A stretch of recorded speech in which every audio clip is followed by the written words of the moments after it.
que vamos acompanhar ao vivo direto do plenário. Boa tarde a todos. Vamos sentar, por gentileza.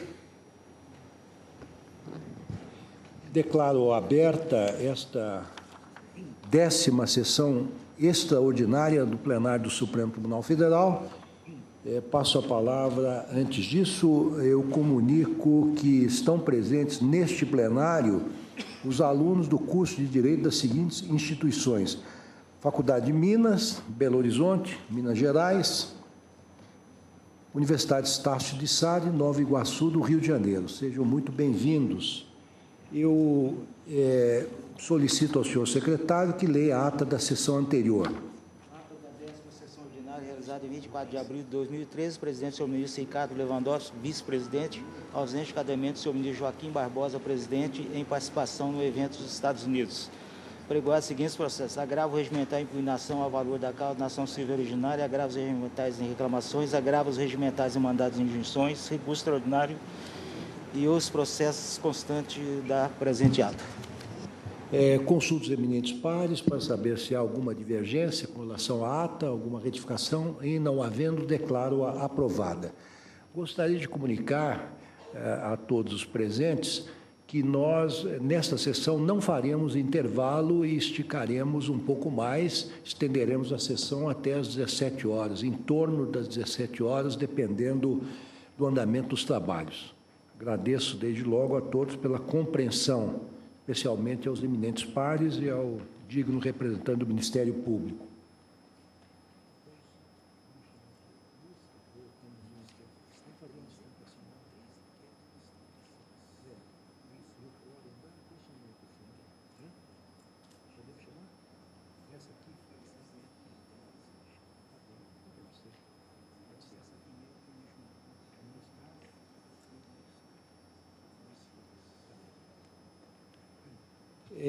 Da relatoria do eminente ministro Luiz Fux, eu chamo a julgamento o inquérito 2588, que procede de São Paulo, sendo autor o Ministério Público Federal.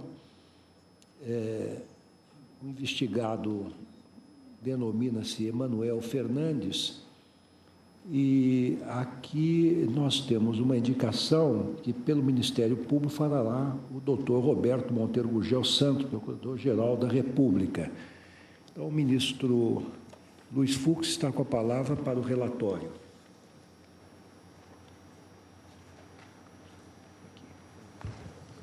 Senhor presidente, egrégio plenário, ilustre representante do Ministério Público, senhores advogados presentes. Senhor presidente, o inquérito 2588, oriundo de São Paulo, retrata uma denúncia oferecida pelo Ministério Público contra Emanuel Fernandes, imputando-lhe a prática do crime previsto no artigo 1º, inciso 1º do Decreto-Lei 201, na modalidade de desviar rendas públicas em proveito alheio, em continuidade delitiva. Sustenta-se que, em dezembro de 97, a Prefeitura de São José dos Campos publicou um edital de concorrência pública visando a escolha da empresa para fornecimento de vales refeição e vales alimentação para os servidores do município, com quantidade mensal estimada de 3.700 talonários de vale refeição e 4.700 talonários de vale alimentação, pelo valor de R$ 5,55,05. Sagrou-se vencedora na licitação a empresa Refeicheck, Administração Limitada, em 31 de julho, a referida prefeitura, representada pelo prefeito ora denunciado, firmou o contrato número 5625, no valor de R$ 3.164.422,76. Esse contrato tinha como objeto o fornecimento da quantidade mensal estimada de 4.105 talonários de vale alimentação, mantido nesse valor. O representante do Parquet anota que, em 24 de setembro de 98, a Prefeitura de São José dos Campos, representada pelo denunciado, firmou com essa empresa o primeiro termo aditivo do contrato que eu me referia, 5628, para alterar a redação do item 1.6 da cláusula 1ª do contrato, de forma a adequar a quantidade de talonários e o valor de cada vale ao valor total neste constante. Em 18 de agosto, a mencionada Prefeitura firmou o segundo termo aditivo, prorrogando pelo prazo de 24 meses, com a ratificação das demais disposições contratadas. Após a celebração deste termo aditivo, sobreveio a decisão da segunda Câmara do Tribunal de Contas do Estado de São Paulo, que, em sessão realizada no dia 26 de outubro de 99, julgando irregulares a concorrência pública, o contrato celebrado com a empresa vencedora do certame, o primeiro aditivo e ilegais as despesas realizadas, assentou que, no procedimento licitatório, foram impostas indevidas exigências de balanço patrimonial, infringindo o princípio da vinculação ao instrumento convocatório e ainda porque não foi esclarecida a questão decorrente do aumento da instrumentalização do contrato do objeto licitado. Essa decisão ela foi confirmada pelo Pleno do Tribunal de Contas do Estado no julgamento de um recurso interposto pela Prefeitura. Consta ainda dos autos que, a despeito da decisão proferida pelo Tribunal de Contas relacionada às exigências indevidas para a participação na concorrência pública e aumento numérico do objeto, a Prefeitura firmou novo termo aditivo com a empresa em razão da insuficiência do saldo contratual. Novo termo contratual foi aditado em mais R$ 6.579.571,80, equivalente a 16,66% do contratado, sendo ratificadas as demais disposições. A contratação da empresa expirou em agosto de 2001, consoante informação prestada pela Prefeitura. Então, esse detalhe importante, a contratação da empresa expirou em agosto de 2001. Em 30 de julho de 2002, a segunda Câmara do Tribunal de Contas do Estado de São Paulo julgou irregular os dois últimos termos de aditamento ao contrato originário, adotando o princípio da acessoriedade, segundo o qual, por se tratar de contratos acessórios, não seria possível dissociá-los da irregularidade originária. O Ministério Público ressalta que, com base em documentos fornecidos pela Câmara Municipal, pela Fundação de Atendimento a Crianças e Adolescentes, professor Hélio Augusto Souza, e pela Prefeitura de São José dos Campos, foi elaborado o laudo de contabilidade pública, do qual constou que a quantidade de servidores que, de fato, receberam os vales de refeição não pôde ser obtida, pois a documentação que continha essa informação foi fragmentada sob justificativa de cumprimento de prazo expresso em tabela de temporalidade do município, conforme decreto 10.315. Contudo, do total de servidores apresentados, o prefeito, vice-prefeito, secretários, professores eventuais não tinham direito ao benefício, o que gerou a coluna de servidores com direito ao benefício. No que se refere à documentação da Câmara, os peritos teriam feito uma ressalva quanto aos pagamentos realizados mensalmente pelo referido órgão à Prefeitura, notando que, ao contrário do que dispõe a cláusula segunda do contrato com a empresa, não teria havido o desconto do percentual de 2,35% do valor de face dos vales de alimentação e refeição, sendo que o valor repassado pela Câmara para a Prefeitura correspondia ao valor cheio. Apontou-se da perícia contábil o aumento de servidores que trabalharam na Prefeitura, Câmara e na Fundação de Atendimento à Criança e ao Adolescente a partir de 2000 e, consequentemente, do número de servidores com direito ao benefício. Realça, no entanto, o Ministério Público o fato de ter sido encontrada a diferença de R$ 3.360.314,66 entre o total pago pela Prefeitura Reicheque e o total estimado. A Prefeitura teria argumentado que a diferença equivale a 6,7% a mais do total estimado. Os peritos, contudo, não tiveram acesso a qualquer registro. Com base nessas premissas, o Ministério Público Federal afirma que a análise do laudo em questão, juntamente com os demais elementos probatórios contidos nos autos, não deixa dúvida quanto à intenção denunciada de desviar recursos em proveito da empresa Refeicheque Administração Limitada por meio desse contrato que foi nulificado pelo Tribunal de Contas. O Ministério Público esclarece que, no início das investigações, requisitou informações ao denunciado, hoje deputado federal, tendo mesmo insistido na regularidade da exigência feita no edital. Quanto à contratação do objeto licitado em quantidades superiores a inicialmente especificadas, afirmou que o número de talonagens constantes do edital foi estipulado com base em mera estimativa. No ponto, o Ministério Público Federal assevera na denúncia que, pela análise dos documentos, é possível constatar que não houve qualquer justificativa para a mudança dos valores previstos no edital. Além de ter firmado o contrato, a despeito da inexistência de qualquer justificativa para a alteração dos valores previstos no edital, com ofensa ao princípio da vinculação, o denunciado assinou termos aditivos aqui mencionados. deu ainda relevo ao Ministério Público ao fato de o termo de prorrogação do contrato ter ocorrido em momento anterior às decisões do Tribunal de Contas Estadual, a última 30 de julho de 2002. Diz, no entanto, que o denunciado prorrogou a vigência do contrato de fornecimento de vales, alimentação e refeição, acolhendo as justificativas genéricas contidas em despacho administrativo, alegando que os serviços estavam sendo bem prestados, manifestando interesse na renovação. O representante do Parquet frisa ainda que o denunciado, ciente das irregularidades reconhecidas pela Corte de Contas, ciente dessas irregularidades, assinou em 3 de maio de 2001 o terceiro e último termo aditivo, aumentando o valor do contrato de 6 milhões. Há informações que esses vales foram fornecidos mesmo após o prazo contratual extinto, também para pessoas que não tinham vinculação com a Prefeitura.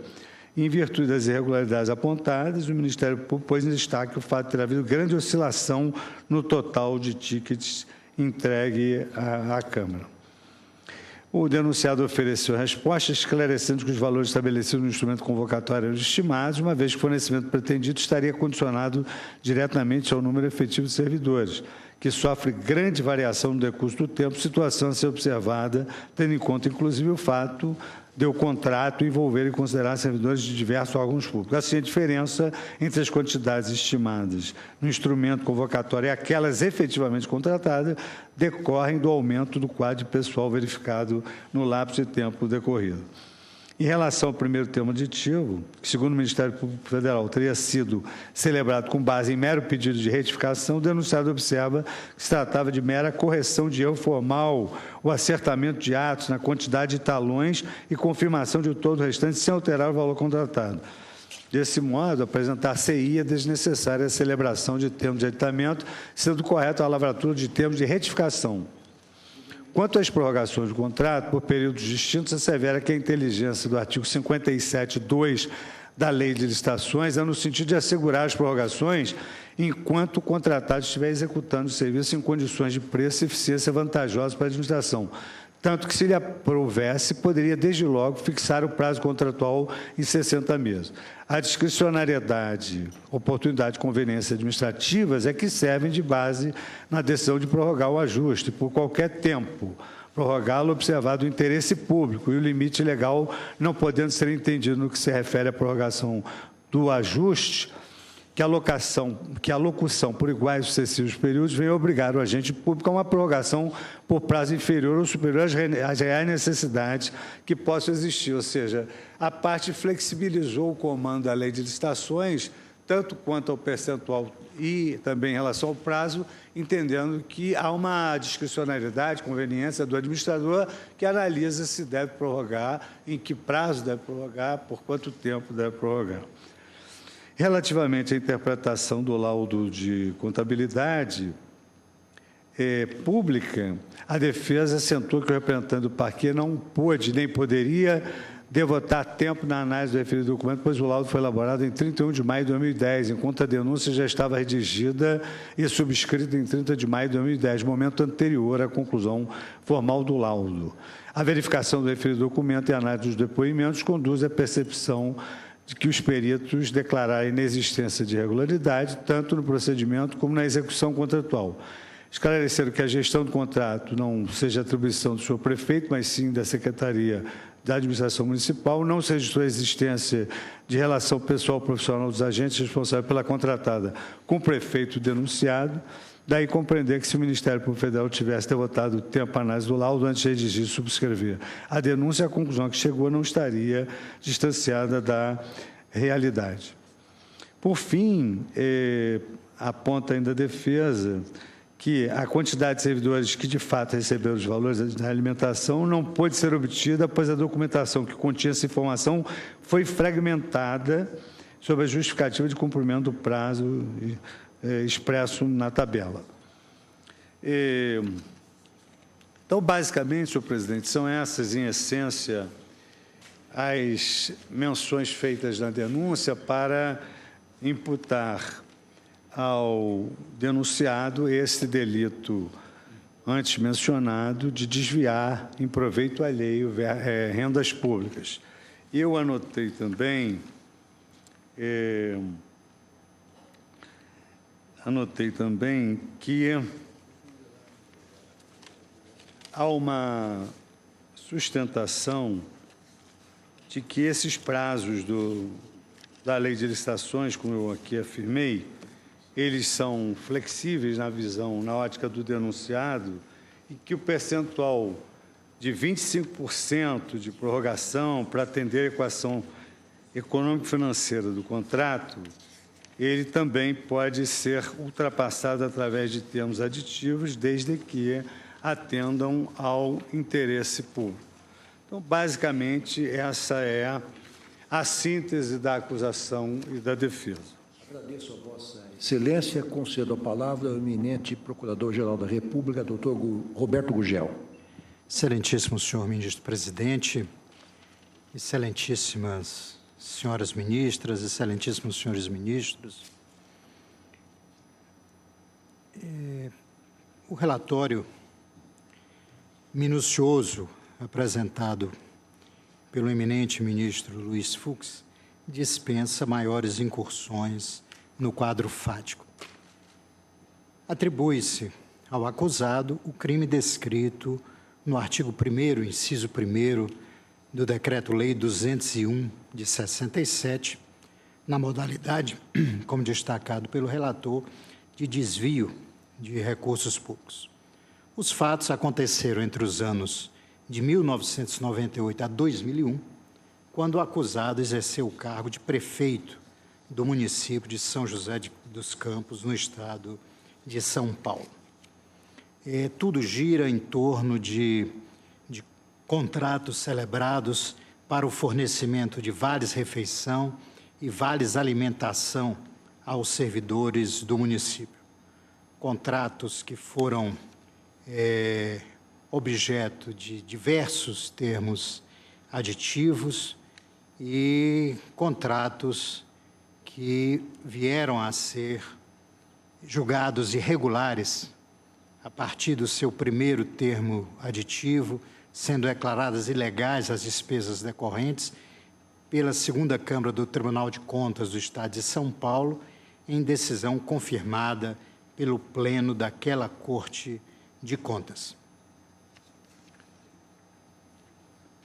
Em sua defesa, o denunciado sustenta que não há justa causa para a ação penal, pois não se comprovou o desvio de recursos em proveito da empresa Refeicheque Administração Limitada, e que a denúncia, como são todas as denúncias apresentadas pelo Ministério Público, que a denúncia seria inepta.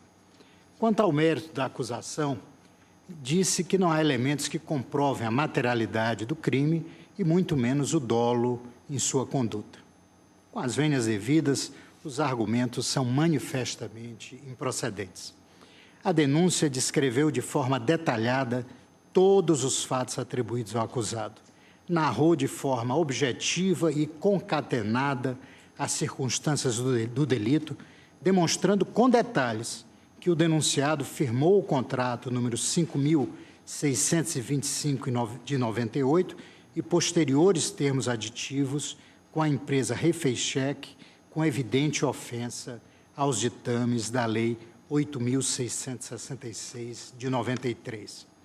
A denúncia está fundada em relevantes provas, das quais destaco o laudo de contabilidade pública número 2.433 de 2010, juntado às folhas 4.313 a 4.327, elaborado pelo Departamento de Polícia Federal. A análise feita pela Polícia Federal constatou o superfaturamento no contrato firmado pelo acusado com a referida empresa Refeicheque, com consequente desvio em proveito da empresa da quantia de R$ 3.360.314,63.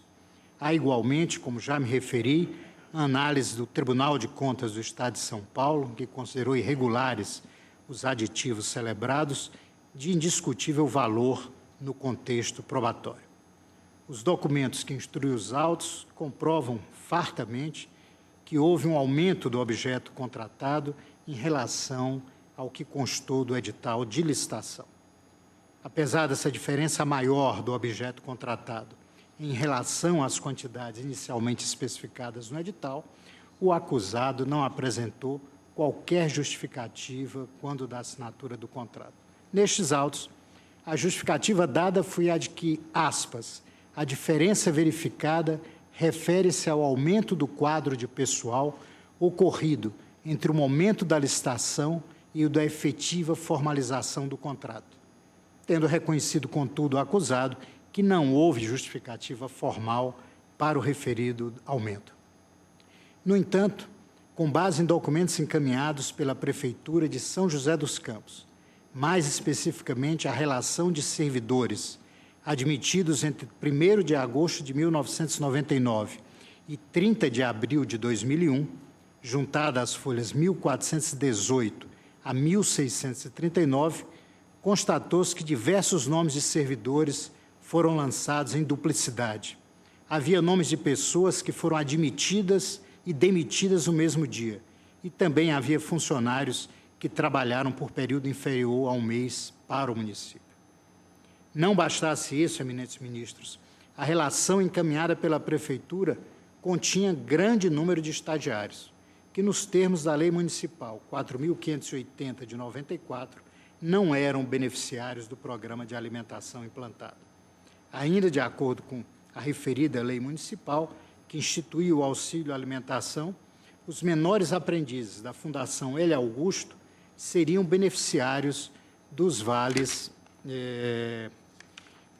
alimentação e refeição adquiridos pela Prefeitura de São José dos Campos. No entanto, o documento juntado às folhas 4.000 e 4.001 comprovou que a Fundação jamais forneceu o auxílio alimentação aos menores aprendizes, sendo os vales recebidos da Prefeitura entregues aos funcionários contratados sob o regime da CLT e com cargos comissionados.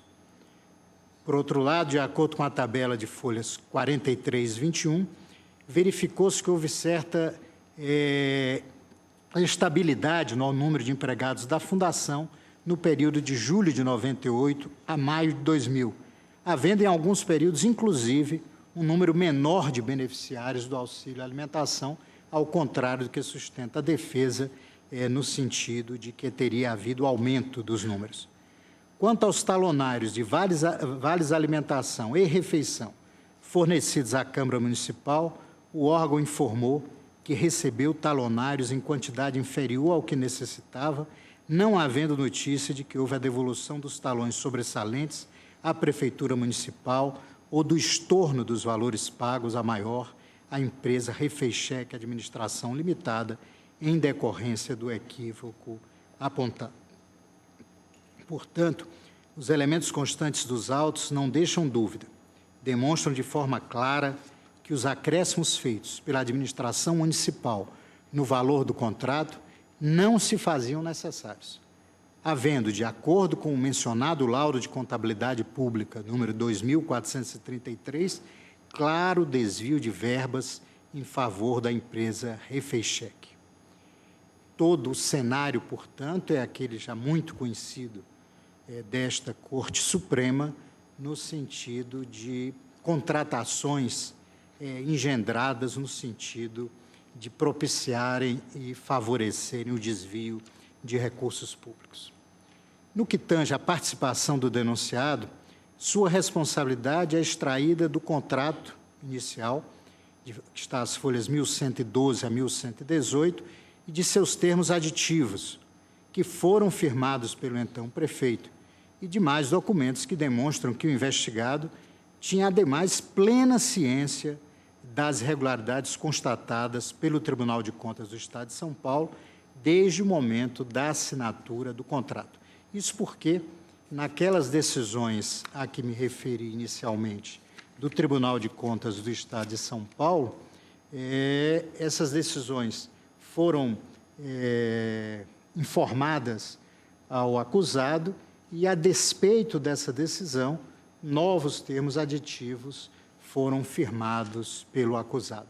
Então, não há como, neste caso, sustentar-se que, na condição de prefeito, como, aliás, faz a defesa, que, na condição de prefeito, o acusado não tinha participação direta nesses atos. Ele teve, sim, participação direta, seja na assinatura do contrato inicial, seja na assinatura dos termos aditivos, e foi devidamente informado das restrições postas pelo Tribunal de Contas do Estado de São Paulo, afirmando a ilegalidade desses aditamentos, bem como das despesas recorrentes. Portanto, senhoras ministras e senhores ministros, há fundamento suficiente para o recebimento da denúncia, que atende a todas as exigências do artigo 41 do Código de Processo Penal, sem incorrer em quaisquer dos vícios referidos no artigo 395 do mesmo Código. Por isso, pede-se o recebimento da denúncia para que o Ministério Público, ao longo da instrução, tenha a oportunidade de comprovar a acusação formulada na peça inicial acusatória. Agradeço ao doutor Muito obrigado, Gurgel. Devolvo a palavra ao eminente relator Luiz Fux. Não há sustentação oral? Não há sustentação oral por parte do indiciado. Sim, eu pensei que Vossa Excelência tivesse chamado anteriormente. Senhor presidente, não havendo sustentação oral, eu me permito, se a Corte também assim o permite, me reportar as razões agora expostas pelo eminente representante do Ministério Público e reafirmar o que eu sempre afirmo aqui.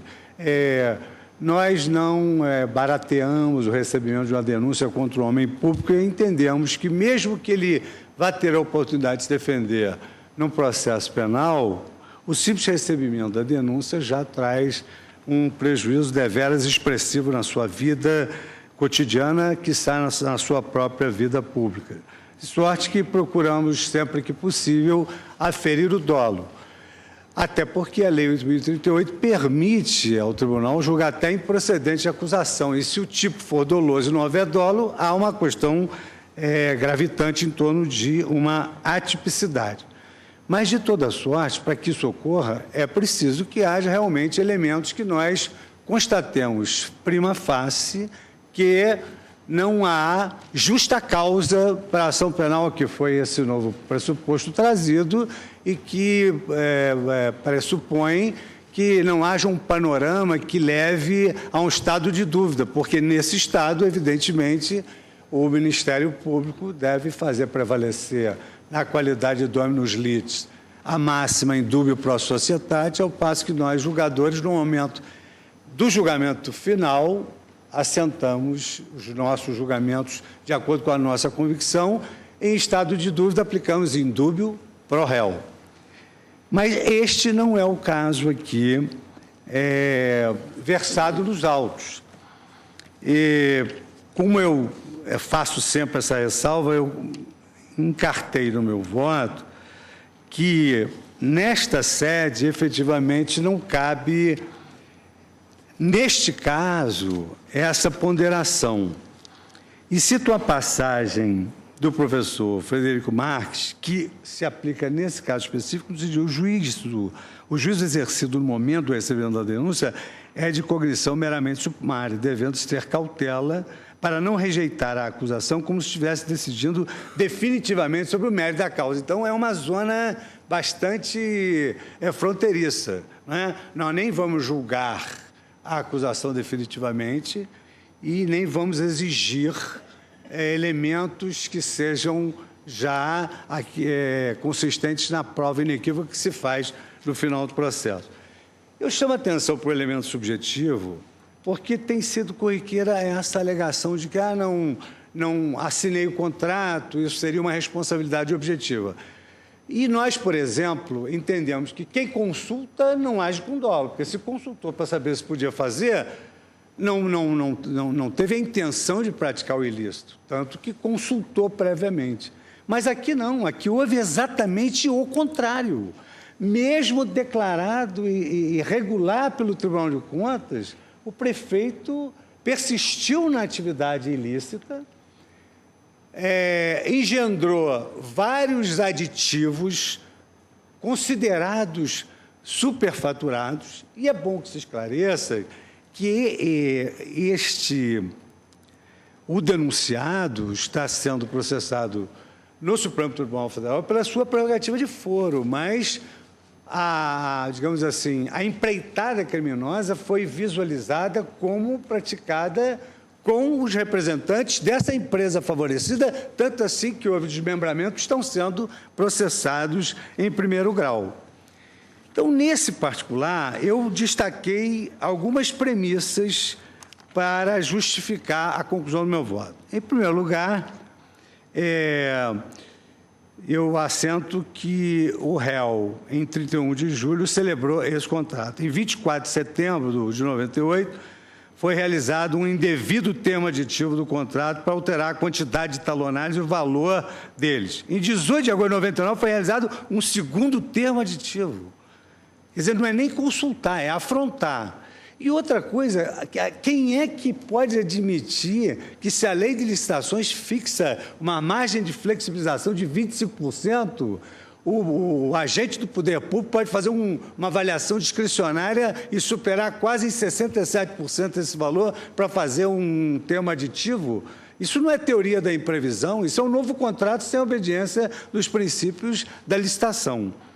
E, além de todos esses aspectos formais, da Corte de Contas, dos laudos, dos supostos beneficiários que não receberam os tickets, eu fiquei muito impressionado que, na inclusão da relação de servidores beneficiários dos tickets, havia nomes em duplicidades, servidores admitidos e dispensados em menos de um mês, estagiários e servidores de entidades com orçamento próprio para custear as suas despesas com o pessoal, como a Câmara Municipal e a própria Fundação de Atendimento. Isso que é o pior, né? Utilizar uma fundação de atendimento à criança e ao adolescente para cometer essa irritualidade que, no presente momento, há uma dúvida bastante razoável sobre se não houve o cometimento mesmo de um delito. Aqui nós não temos algo prima facie evidente que nos permitiria desacolher a denúncia ou julgar improcedente a acusação.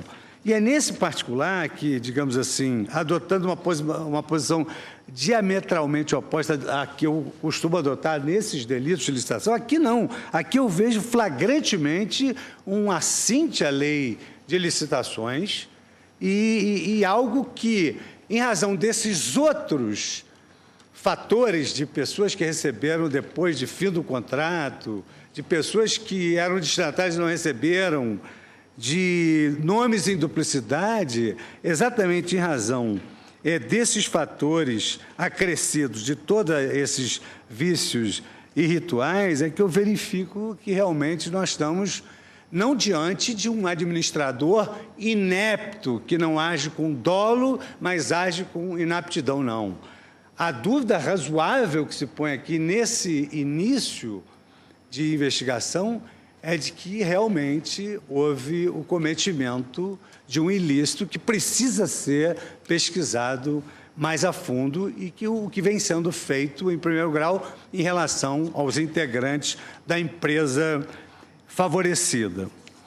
O Supremo Tribunal Federal, em casos semelhantes, assentou que o vasto conjunto probatório dos autos, quando evidencia que o acusado se encontra à frente da administração do município e, apesar de ocasionalmente transferir a respectiva gestão à vice-prefeita, mas de próprio punho assina os documentos, ele realmente age com um dolo que precisa ser pesquisado no curso da ação penal, e foi assim que se decidiu na AP 409, da relatoria do ministro Aires Brito, Tribunal Pleno, julgado em 13 de maio de 2010.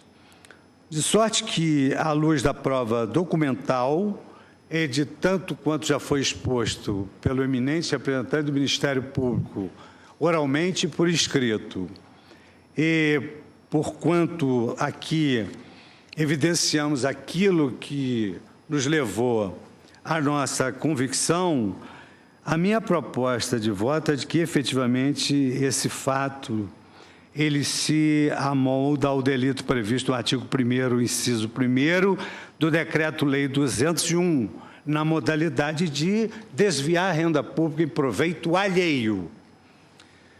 Por esses fundamentos, Eu voto pelo recebimento da denúncia nos termos do artigo 7º da Lei 8.038. É como voto, senhor presidente. Pois não. Eu pergunto se Vossa Excelência está recebendo a denúncia e consulta os pares se há divergência, ministro Marco Aurélio. Não, presidente, não para divergir, mas para dizer que procedi à leitura da inicial da denúncia ofertada pelo Ministério Público, e é uma denúncia minuciosa, cuidadosa, a partir, inclusive, de informações de órgãos públicos e de laudos elaborados pela Polícia Federal. Somente encontrei um pequeno descompasso na denúncia, que atribui um equívoco datilográfico. Ao invés de haver referência a uma comunicação da Prefeitura de São José dos Campos, se fez referência a uma comunicação da Prefeitura de Santos, né? Mas um equívoco datilográfico. Pois não. Então, fica assentado esse equívoco. Então, proclamo o resultado. Por votação unânime, o plenário do Supremo Tribunal Federal recebeu a denúncia. Nós temos aqui um pedido de preferência que foi formulado por escrito do acusado José Otávio Germano, pedido subscrito pelos eminentes advogados que o defendem.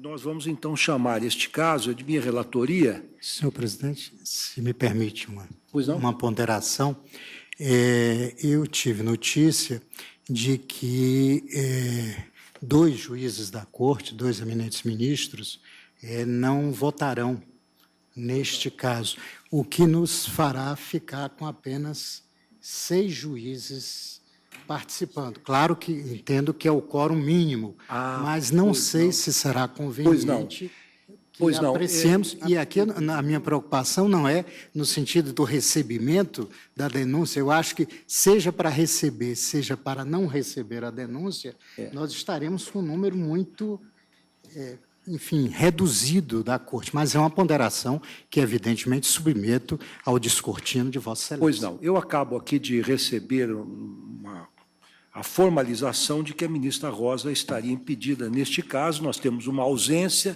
recebo neste momento. Eu submeto ao egrégio plenário essa ponderação do eminente. Declaro a minha suspeição.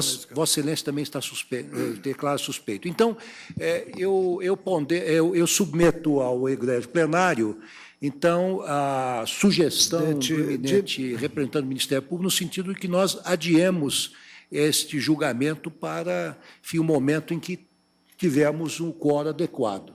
Apenas para guardar a coerência, presidente, eu tenho me pronunciado sempre pelo enfrentamento das matérias quando há o quórum regimental. Sim. É o que ocorre na espécie.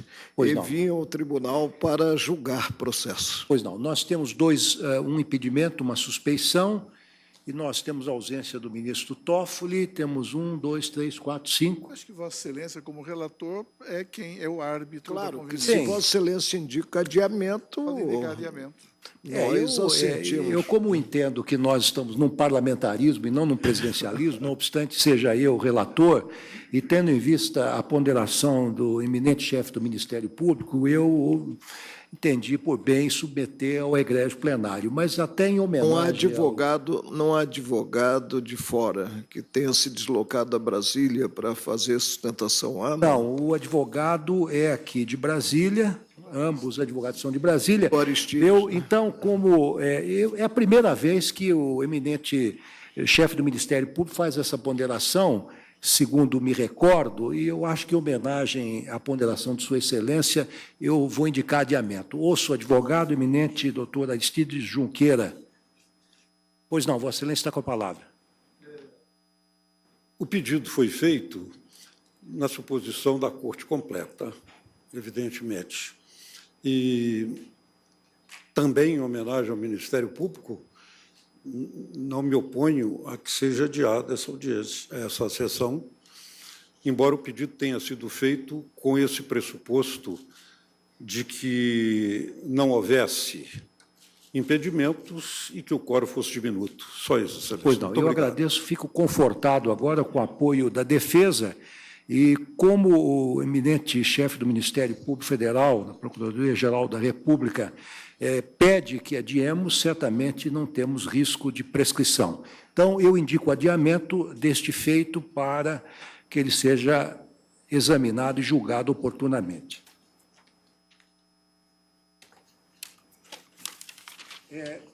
Vamos chamar esse aqui, que nós na sessão de ontem, nós adiamos para a sessão de hoje, tendo em conta a presença da ilustre representante da Advocacia Geral da União, o julgamento do RE 635-682, com repercussão geral reconhecida,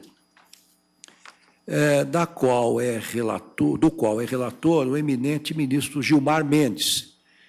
Procede o feito do Rio de Janeiro, o recorrente é Trelsa Transportes Especializados Líquidos e o recorrido Instituto Nacional de Seguro Social, INSS. Falará pelo recorrido Instituto Nacional de Seguro Social, INSS, a doutora Cláudia Aparecida de Souza Trindade. Se quiser, já pode se aproximar da tribuna.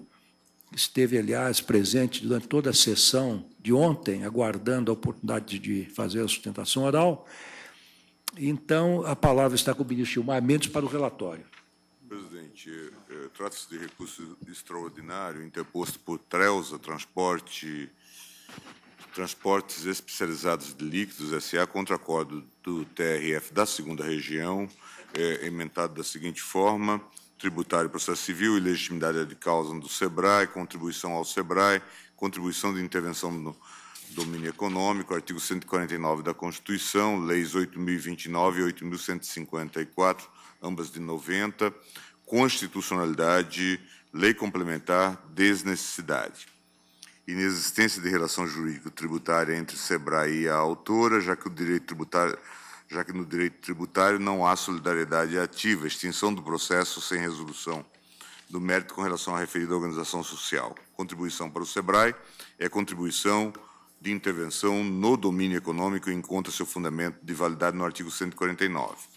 Pacificado o entendimento no STJ de que as empresas prestadoras de serviços estão obrigadas a recolher a contribuição para o SESC-SENAC, RESP 529-220, relator ministro João Otávio de Noronha.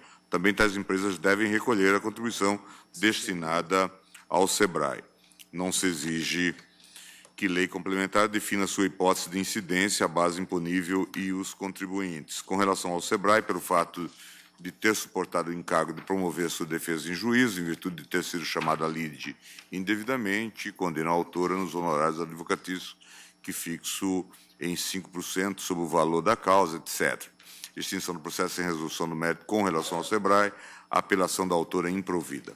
A recorrente insurge-se contra a suposta violação aos seguintes dispositivos da Constituição Federal, artigo 146, 2A, em razão da indevida exigência do pagamento de contribuição ao SEBRAE, uma vez que a exação teria sido instituída por meio de lei ordinária, e artigo 195, parágrafo 4º, combinado com o artigo 154.1, pois a referida contribuição possui o mesmo fato gerador e a mesma base de cálculo de outras contribuições.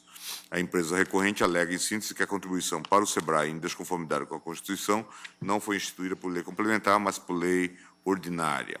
Argumenta ainda que a denominação dada ao tributo é inadequada, na medida em que, para ser chamado de adicional, seu fato gerador deveria ser idêntico ao do tributo principal, devendo sua base de cálculo incidir sobre o valor recolhido a título de tributo original. Não sendo esta a hipótese, haveria bis in idem. Ademais, afirma a recorrente que, em se tratando de contribuição de intervenção no domínio econômico, a contribuição para o SEBRAE deveria ser cobrada apenas das categorias empresariais beneficiárias do tributo, nas quais não se enquadra. Além disso, alega ser inadequado o enquadramento da contribuição no artigo 240 da Constituição, pelo fato do SEBRAE não ser parte das entidades do sistema sindical. Pugna recorrente pelo provimento do recurso para se desobrigar do pagamento da contribuição, bem como para que seja reconhecido seu direito à compensação dos valores indevidamente recolhidos. Subsidiariamente, requer a recorrente a redução da verba honorária fixada. O INSS requereu a intimação da União, por meio da Procuradoria da Fazenda Nacional, para que se manifeste no feito, uma vez que, por força da Lei 11.457 de 2007, a referida autarquia deixou de ter, desde 2 de maio de 2008, a atribuição de cobrança do tributo em questão. Em contrarrazões, a União pugna pelo não conhecimento do recurso, no mérito pelo não provimento. Argumenta que a questão já se encontra pacificada nesta Corte, que acolheu o entendimento no sentido de que o tributo em exame é da espécie contribuição de intervenção no domínio econômico e não requer a edição de lei complementar. O presente recurso não for admitido pelo Tribunal ACO, em decisão de 30 de 10 de 2009, o tema teve repercussão geral reconhecida no agravo do instrumento 762.202, convertido no presente recurso extraordinário. A Procuradoria-Geral manifestou-se pelo não provimento do recurso. É o relatório, presidente. Agradeço a Vossa Excelência. Concedo a palavra à doutora Cláudia Trindade. Excelentíssimo senhor presidente, senhoras ministras, senhores ministros, senhor Procurador-Geral da República, colegas advogados procuradores, senhoras e senhores. O presente apelo extremo se volta contra o Acordo Regional que tão somente cuidou de aplicar a jurisprudência dessa Corte Suprema já pacificada com referência à contribuição em tela. O recurso ataca a contribuição em 2 pontos. Primeiro, na necessidade de lei complementar para sua instituição, e, segundo, na falta de referibilidade, no sentido de que ela só seria devida por empresas que, eventualmente, se beneficiassem da ação de fomento do SEBRAE. Ocorre, excelências, que essa Suprema Corte já se manifestou acerca da desnecessidade de lei complementar para casos quitais desde 1992. Nos termos do voto do eminente ministro Carlos Veloso, no RS 138.284, onde se registrou: todas as contribuições, sem exceção, sujeitam-se à lei complementar de normas gerais. Assim, o CTN, artigo 146.3, ex-vido disposto no artigo 149. Isso não quer dizer que a instituição dessas contribuições exige lei complementar, porque não são impostos, não há exigência no sentido de que seus fatos geradores, bases de cálculo e contribuintes estejam definidos na lei complementar do artigo 143.3A. E, na esteira desse entendimento, em 2003, em precedente específico, esse Supremo Tribunal Federal manifestou-se em favor da constitucionalidade da contribuição em favor do SEBRAE, afastando justamente as alegações de reserva de lei complementar para a instituição da contribuição, bem como da exigência de que o contribuinte se beneficie com a aplicação dos recursos arrecadados. Peço licença da Corte para ler a emenda do precedente específico, o RE 396-266 de Santa Catarina, relator ministro Carlos Veloso, na parte de maior relevo. Contribuição constitucional, tributário, contribuição SEBRAE, contribuição de intervenção no domínio econômico. As contribuições do artigo 149 da Constituição Federal, contribuições sociais, de intervenção no domínio econômico e de interesse de categorias profissionais ou econômicas, posto estarem sujeitas à lei complementar do artigo 146.3 da Constituição Federal, isso não quer dizer que deverão ser instituídas por lei complementar. A contribuição não é imposto, por isso não se exige que a lei complementar defina sua hipótese de incidência, a base imponível e contribuintes. 2. A contribuição do SEBRAE, Lei 8.029 de 90, artigo 8º, parágrafo 3º, redação das leis 8.154 de 90 e 10.668 de 2003, é contribuição de intervenção no domínio econômico, não obstante a lei a ela se referir como adicional às alíquotas das contribuições sociais gerais relativas às entidades de que trata o artigo 1º do Decreto-Lei 2.318 de 86, SESI, SENAI, SESC e SENAC. Não se inclui, portanto, a contribuição do SEBRAE no rol do artigo 240 da Constituição Federal. Essa emenda deixa claro que a confirmação do entendimento da Corte da desnecessidade de lei complementar para a instituição da referida contribuição. E do corpo desse precedente específico, extraímos o afastamento expresso dos argumentos desenvolvidos pela recorrente em favor da tese da referibilidade. Diz o relator, aspas, não sendo contribuição de interesse das categorias profissionais ou econômicas, mas contribuição de intervenção no domínio econômico, a sua instituição está jungida aos princípios gerais da atividade econômica, Constituição Federal, artigo 170 a 181. E se o SEBRAE tem por finalidade planejar, coordenar e orientar programas técnicos, projetos e atividades de apoio às micros e pequenas empresas, em conformidade com as políticas nacionais de desenvolvimento, particularmente as relativas às áreas industrial, comercial e tecnológica, parênteses, Lei 8.029 de 90, artigo 9º, incluído pela Lei 8.154 de 90, fecha parênteses. A contribuição instituída para a realização desse desiderato está conforme aos princípios gerais da atividade econômica consagrados na Constituição. Observe, de outro lado, que a contribuição tem como sujeito passivo empresa comercial ou industrial, partícipe, pois, das atividades econômicas que a Constituição disciplina. Constituição Federal, artigo 170 e seguintes, fecho aspas. Firmada, portanto, a jurisprudência da mais alta corte no sentido da validade constitucional da contribuição, esse tem sido o entendimento que vem reiteradamente sendo aplicado monocraticamente pelos eminentes ministros e confirmado nas turmas desse tribunal. Cito como exemplo da primeira turma o agravo de instrumento 756.508 de Santa Catarina, relatora ministra Carmen Lúcia, o agravo de instrumento 604.712, relator ministro Ricardo Lewandowski. Da segunda turma, o RE 389.849, relator ministro Celso de Mello, e o agravo de instrumentos 713 e 780, relatora ministra Ellen Grace. Ante o exposto, excelências, a União pede que seja negado o provimento ao apelo extremo, reafirmando-se a jurisprudência agora nesse feito com repercussão geral. Muito obrigada. Agradeço a doutora Cláudia Trindade e devolvo a palavra ao eminente relator Gilmar Mendes. Presidente, eu estou dizendo que o acordo recorrido está em consonância com a orientação desta Corte, que já reconheceu a desnecessidade de edição de lei complementar para a instituição da contribuição destinada ao SEBRAE, bem como sua natureza de contribuição de intervenção no domínio econômico.